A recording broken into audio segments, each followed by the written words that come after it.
Welcome, everyone. Welcome back to the show. It's your host, Danny Haifong. As you can see, I am joined by Professor Mohammad Marandi, joining from Tehran. Professor Marandi, good to see you again. Hi, Danny. Very glad to see you too, and thank you very much for inviting me. Of course, everyone hit the like button as you come on. That helps boost the show in YouTube's algorithm.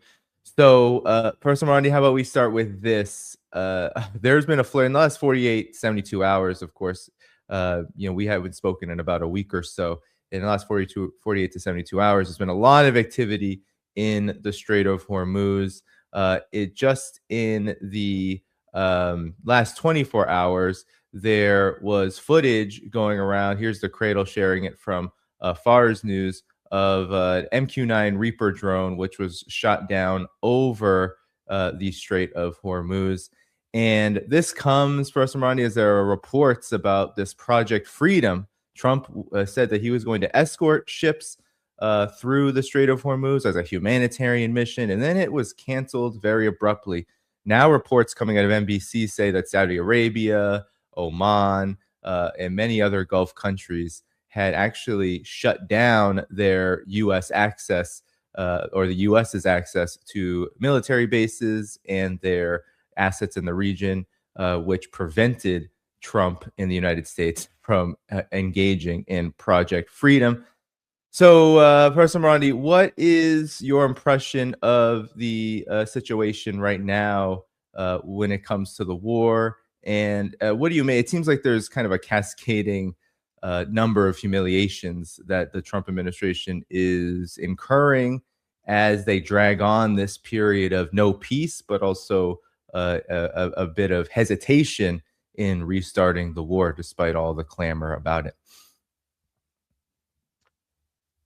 Yes, I mean, if we just go back during the last year, during the 12-day war, Trump demanded unconditional surrender after a couple of days, I suppose. I don't remember exactly when he said that. And that war didn't end well. And it was clear that when it came to a one-on-one confrontation with the Israeli regime, even though the United States was involved, they were refueling Israeli regime jets, and Jordan was helping the radar systems in the Persian Gulf. All of them were assisting the Americans and the Israeli regime. And Turkey's airspace and the US bases in Turkey were assisting with the war against Iran. Yet, despite all that, the Iranians won the war, even though it was a blitzkrieg attack. So when the United States came in with a much larger force than anything that the Israeli regime could muster, of course, the Americans did take part in the 12-day war on one strike, but on Iranian nuclear installations. But when the United States prepared for the Ramadan war, which began with the assault on the school children and the leader and other political and military figures.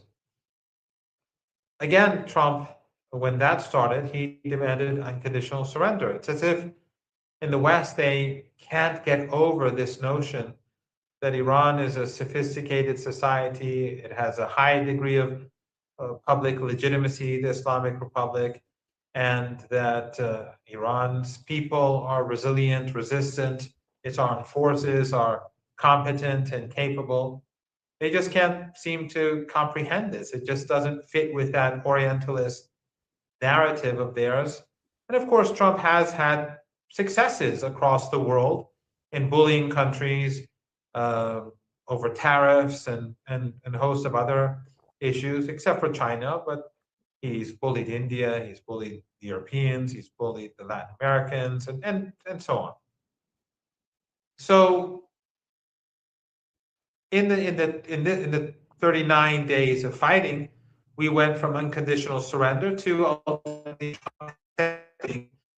one 10-point plan as the framework for negotiations. That was a humiliating defeat, and Trump was attacked for it, left and right in the United States. He was ridiculed, and then his spokeswoman, she said, no, we threw it in the bin, but he accepted this. That's the only reason why Iran halted the fighting. Otherwise, Iran was more than prepared to continue. But it was a symbolic defeat for the United States, for Trump in particular. And whenever I say the United States, I mean the Trump regime and the elites. Otherwise, American people are against war. They're against this war, and they're victims like everyone else. But so then we had the ceasefire negotiations, and during this period, especially with the siege that the United States imposed, again they were claiming that they'll starve the Iranian people. They're gloating, thinking that they'll starve the Iranian people. That hasn't worked. It shows their inhumanity that they tried to starve ordinary people, but it failed. And what happened instead was that the entire world, its suffering became worse thanks to Trump. So Trump and Netanyahu and the Zionists have imposed economic crisis on the world. And then after the ceasefire, they made it worse and worse by violating the ceasefire and then imposing a siege on the Strait of Hormuz. And it obviously wasn't going well. Otherwise, we wouldn't have had this operation or Project Freedom. If all they had to do was just sit back and wait for Iran to collapse if things were going well. So obviously they weren't going well.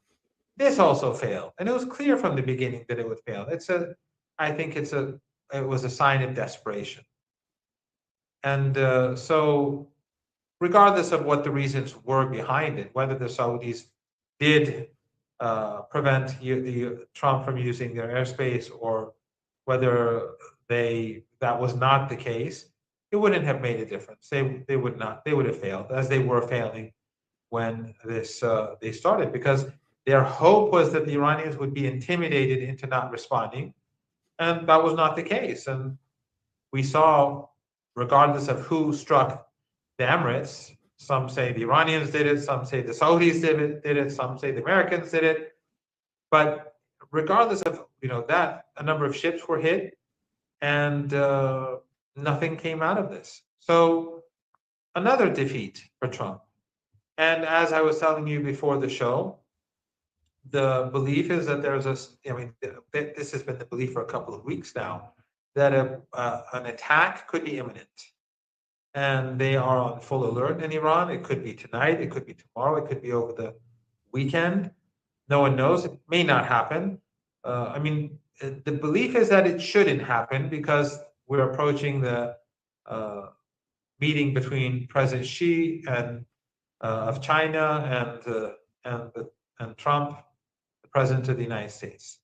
And but then again, we're talking about Trump, and he's not sane. I was telling you before the show that you have to put yourself into the head of an insane person if you want to try to analyze Trump. And for you and I and your entire audience, except for maybe one or two who may be listening on behalf of the Trump regime, I don't think we have any insane people among us. I'm pretty sure we don't. So it's failure after failure. And if the United States attacks again, they will fail. They will only make the world economic crisis worse, and probably make a global depression inevitable. Right now, we are definitely heading for a major recession, and if this continues for much longer, it will be a depression. But if we get into a war, even if it's a short-term war, I think the depression would be pretty. I think we can say with confidence that there will be a depression, and even if it's a short war, it could lead to a major depression, depending on if the United States starts targeting and Netanyahu starts targeting Iran's vital infrastructure. Then Iran will strike the Israeli regime's vital infrastructure and the vital infrastructure of bases and regimes across the Persian Gulf who are part of this. Remember, without these 5 Arab regimes and Jordan, the United States can't engage in war against Iran. It's just not possible. Logistically speaking, it's not possible. So we are where we are. It's failure after failure for Trump. But there are those in Iran who believe that Trump is gambling and he's desperate, but he thinks that maybe this time around, if he bets the house and the car and everything, if that's what you say in English, then he has a chance to win back everything and leave this victorious. But in my opinion, it's inevitable that this is going to be a catastrophic failure for the United States, thanks to Trump and Netanyahu in particular. Because at the end of the day, the driving force behind this catastrophe is Zionism. Yeah, well, that begs the question, Professor Martin. You said, you made I think a really interesting comment when you said that regardless who has been responsible for the strikes that have been happening in and around the Strait of Hormuz in the last few days, um, you know, some people have been pointing out, could there be some kind of Israeli involvement, sabotage? Yet you had the UAE saying that they were activating their air defenses. Well, then against who? And then Iran says that actually the US was causing all kinds of chaos through friendly fire and this haphazard Project Freedom, which killed Iranian civilians. I believe 2 boats were hit. But overall, Iran is pointing the finger right back at for every single strike, it seems like, that happened in the last 48 to 72 hours on the United States, including the Korean vessel, the South Korean vessel, which was hit in the Strait of Hormuz. They're saying that they had no part in that either. So all in all, it seems like the results are the same, that this is not making the situation better. And Trump had to go out with his tail between his legs and stop this, regardless of the reasons. But now it seems like the Gulf countries are either being thrown under the bus or they are smartening up maybe to the fact that if this escalates, if Project Freedom would have escalated into a full shooting war, well, we know who would be paying the price for that. It would not necessarily be Israel. It would be the Gulf states in particular. But what's your thoughts on this? You're right. I mean, there are no casualties among the Iranian military. No Iranian military boats or ships or speedboats were attacked. And so it just shows how incompetent the military of the United States is. And they've been they hit civilian boats. The people who were on those boats, they're civilians. They've been named. The survivors were interviewed, and the boat and the damage was seen. It's evident for all. But that's just how the Trump regime works. When they bomb schools, they don't take responsibility. In that case, I think it was intentional. And here it may have been intentional too. I mean, they may have struck these civilian targets intentionally. Who knows what goes on in the minds of these Epstein class employees? But the important thing is that every day that goes by, we're heading closer towards a global catastrophe. And right now, the world is like a patient who has a fever. And all we see is the fever, but we don't see what's going on inside. So all we see now are high prices, high oil prices, energy prices, or food prices, but we don't see that all those products that were coming from the Persian Gulf, petrochemicals and fertilizers and different forms of energy and refined goods, all of those are used in all sorts of different factories and production lines and businesses. And each one of these that's cut off is going to cause disruption. And so you're going to have disruption across the world in the coming days and weeks, grow and grow, because now finally the shortages, the real shortages, are beginning to emerge. So each day that goes by without Trump trying to find a reasonable solution, a peaceful solution, is only going to make things a lot worse. But the United States does not have the will to do so. The Zionist lobby does not seem interested in allowing for the ceasefire agreement to be implemented. The Zionists and Netanyahu are hell-bent on keeping the flames, keeping up the flames, and to continue the slaughter in Lebanon, to continue pushing for confrontation in the Persian Gulf region.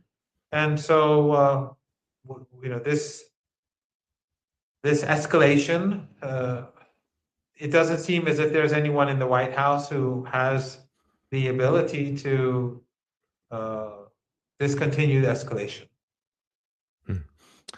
Well, in the beginning of the program, I showed the what seemed to be the refueling engine of the MQ-9 Reaper drone shot down, and there's just been many reports now for Marandi that is showing what you're saying, that things are getting worse, and it's not necessarily getting worse for the Iranian side. Not only are there reports seemingly every time any kind of U.S. aircraft, military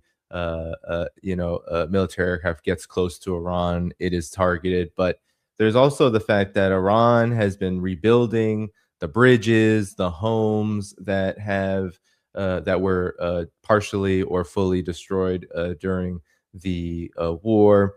There's also the announcement of the Persian Gulf Authority, Persian Strait Authority, that Iran has announced, which by itself sent oil prices rising again because it showed that Iran is not capitulating. Maybe you can go into some detail about these things. Like, what about Iran's trajectory right now is making it so hard for the United States and, of course, its Israeli,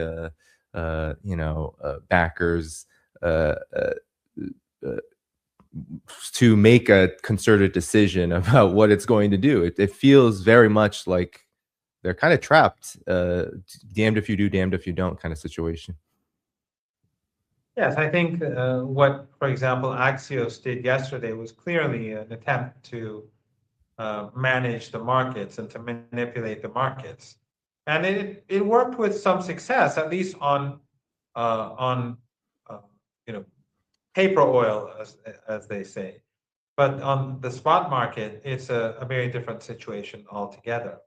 So I'm sure that lots of money was made yesterday thanks to the fake Axios report on this one-page agreement between Iran and the United States, which was fabricated. There was no such thing at all.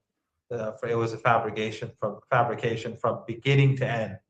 And I would imagine because here the belief is that Axios is controlled by Witkoff in the for psychological warfare and for market manipulation. So the belief here is that some people must have made a lot of money yesterday with the Axios report, and Axios does that regularly. And no one should take Axios seriously. It is just a tool for psychological warfare, but more importantly now, increasingly just for market manipulation. These people have become so greedy, and they've been making so much money by manipulating the market that they just seem to have forgotten the original reason why Axios was being used as a tool.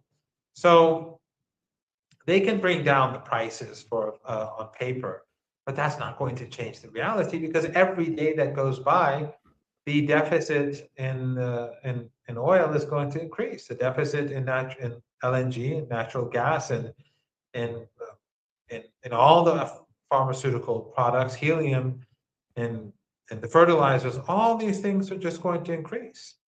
And of course, these Arab regimes in the Persian Gulf, they're not making any money, so they're probably going to have to withdraw cash from their assets, from the West, from the stock market, the bond market. And they're obviously not contributing anymore to the bond market and the stock market. So there's so many ways in which, as we move forward, things are getting worse. And we discussed earlier that the supply line chains across the world are being affected, and economists saying that we're going to be seeing this more clearly during this month, the month of May. So it's not good. It's all bad. Every day that goes by, it just gets worse for Trump. It gets worse for Netanyahu. The world sees who's behind all this misery. It is Netanyahu. It is Zionism. 2.5 years of genocide, and now this. Even countries like India or the Europeans or the Australians or New Zealand and Canada who supported genocide and the genocidal regime during the genocide, even they are not spared, or the British, they're not being spared by the Israeli regime and Netanyahu and his sidekick, Trump. Mm.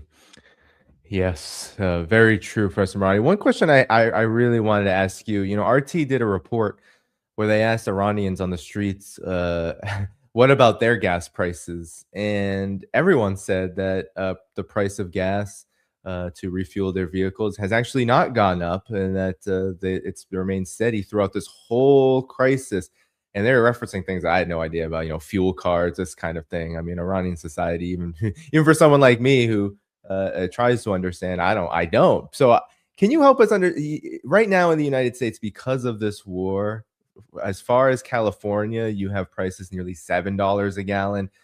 Here in the East Coast, it's somewhere between $4 to $5 a gallon, 450, 460 on average, and it only is getting worse. What's going on here? Why?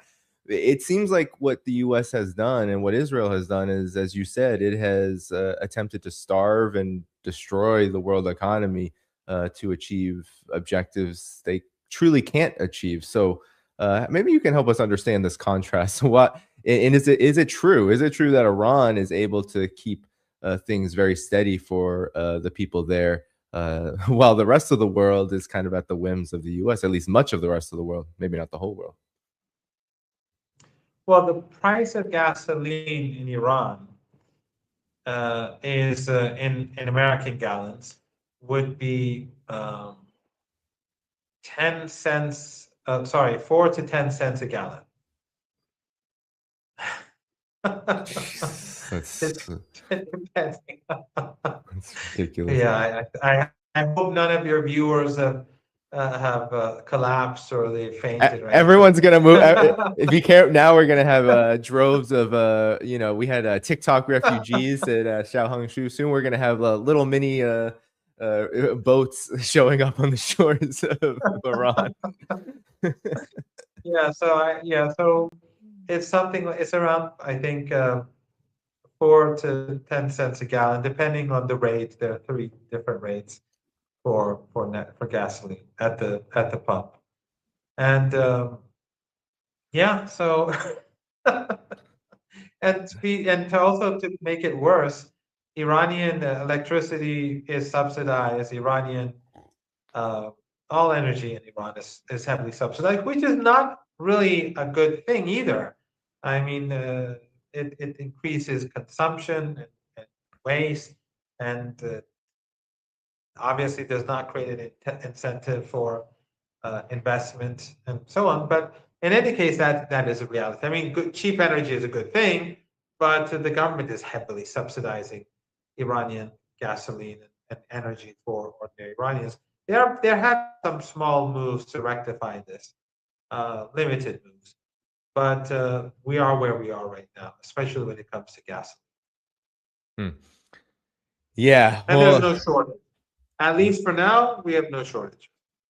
wow. Yeah, well, I think this kind of proves we didn't need a U.S. I don't know if you saw. There's a U.S. intelligence report, Professor Marandi, that just came out, and that was the Washington Post reported on, saying that Iran has the ability to outlast Trump's blockade for months. They say, and they threw in another little bone there, saying, well, Iran's missile and drone arsenal is still very formidable. But I think just what you said there, it seems like there's a big commitment to ensure that, yeah, any blockade will be thwarted, even at home. But there's also this reality that U.S. intelligence is sounding the alarm that doesn't matter how long the United States go months trying to use its navy to chase around tankers, outside of the Persian Gulf. I don't know, but what's your reaction to this? It seems like there's some Well, it's linkages also between what you're saying in this report. well, it's also about water. Remember when Netanyahu used to say that we don't have any water? Well, we still do. I mean, we haven't run out of water either. So, so I just drank it for the sake of Netanyahu. Yeah, I wasn't thirsty, but I couldn't I couldn't refrain from doing that. Anyway, yeah, so we have water, we have gasoline. Look, I mean, the economy is hurting. Right. They bombed a lot of factories. They bombed hospitals. They bombed pharmaceutical factories. They bombed the Iranian steel industry. They bombed petrochemical plants. Uh, they bombed the Iranian gas fields. They've done a lot of damage. They've murdered many people. They've bombed colleagues at university. They bombed many universities and many university buildings, engineering buildings mostly. And they've murdered, they've assassinated professors, Americans and Israelis. And what they would do is wait for them to go to see their families. And so when they go to see their families, then they would kill them, their families, and their neighbors together. They bombed. I mean, I think I told you this before on the show that a friend of mine, a very close friend of mine, who I speak to at least 3 4 times a week, his brother-in-law, he's a businessman, small businessman. He hired 2 truck drivers to take goods from his city to another city, or vice versa. I don't know. And the Americans, and it was in the South, the Americans bombed both trucks and murdered the truck drivers, and of course all the goods were destroyed. So this is Trump. This is the United States. These are U.S. pilots. These are Zionist pilots. They have no sense of morality. They have no moral compass. They're evil. But this is what we face. So there is hardship, and of course the siege is without a doubt has an impact.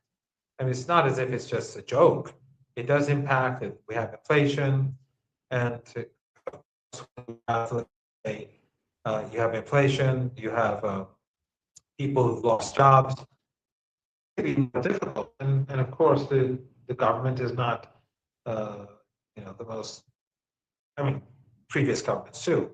I'm not blaming this administration, but different administrations in Iran, they've had their own, incompetence and corruption and shortcomings. And then when you have a, a crisis like this, obviously it gets worse, significantly worse. So, but the thing is that the Iranians know why they are suffering. They know that it's war, that it's an unjust war. They were minding their own business, and then twice in less than a year, they were assaulted.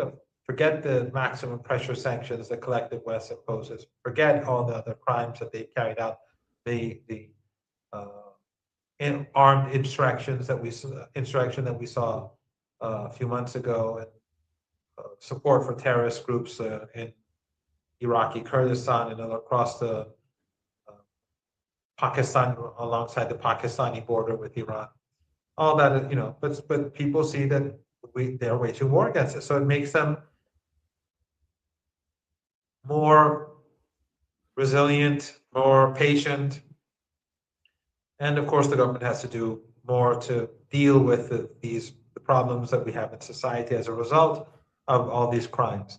So that is true, but as I was saying earlier, if the United States is winning this siege warfare, this attempt, as many American senators were gloating on Fox News, saying we're starving Iranians, they don't have any food to eat, obviously taking pleasure in this idea.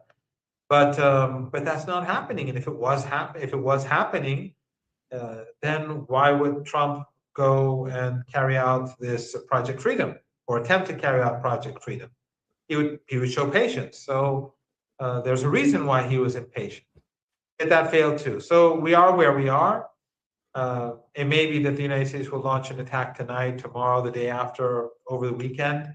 But that won't work either. It'll only make things much, much, much worse. There may be a land attack.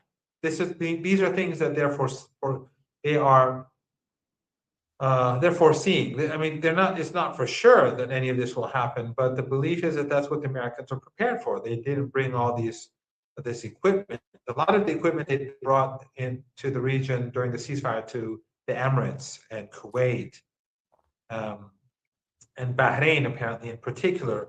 There are lots of ground troops and a lot of equipment that they brought in. Much of the Air Force is in Qatar and in Saudi Arabia and the Emirates too. So, the Iranians are uh, recognize that they believe that the chances for another assault by not Trump and Netanyahu are high, but it's not going to make it any better for them. It's only going to make the global economic situation far worse, and it is not going to cause Iran to change its position on the Strait of Hormuz. The Iranians have prepared themselves for a ground offensive. They'll probably allow the Americans to take island, whatever it is they want to take, like an island or two, a few islands, or the main area in the mainland, and then they'll start bombing them. And as you know, we discussed this before. Summer is approaching. The month of May is a transition month. It is for just like we have in the Russians have general winter, we have general summer. And the Arabian Peninsula is going to be extremely hot. And if there's war and the Americans do indeed carry out their threats to destroy Iran's critical infrastructure, then Iran will do the same to the Israeli regime and the US proxies in the Persian Gulf region, which would mean that those countries will become empty of its population because it will just not be possible for people to live there anymore. And that's the same would be true with American troops. So, again, it goes back to what you and what I was saying before the show. You would think that the United States under Trump would say that, okay, enough is enough, let's go for a solution. But you and I and your audience, we don't have the ability to go into the head of an insane psychopath, or at least, not completely sane, but definitely a psychopath, the mind of a not completely sane person, but who is a psychopath. We don't have that ability, thank God, and hopefully none of us will ever have that capability. So it's impossible to predict what will happen in the days ahead. You again, as I said earlier, you'd think that because of the heat, and you'd think that because of the visit to China, that the United States would not take this course of action, but the Iranians are fully prepared. They believe that Trump is not a person who is sane and rational, and he doesn't care about his country. Netanyahu doesn't care about the United States. Zionists don't care about the United States, so everything is possible.